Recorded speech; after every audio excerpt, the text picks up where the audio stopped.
આજે આ લાડુ, જય માતાજી બધાને। આજે આ લાડુ મેં રાગીના બનાવ્યા છે।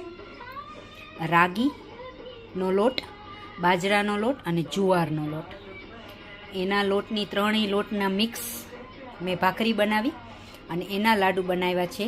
તો ઇટ્સ વેરી વેરી હેલ્ધી અને સો યમ।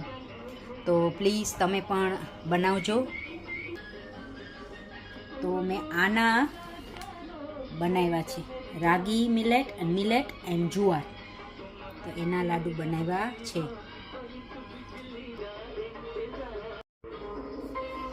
આ રાગીના લાડુ બનાવ્યા છે મેં રાગીના લોટના। તો રાગીનો લોટ, જુવારનો લોટ, બાજરાનો લોટ ને ત્રણેયને મિક્સ કરીને ભાખરી બનાવી છે અને એની અંદર ગોળ અને ઘી।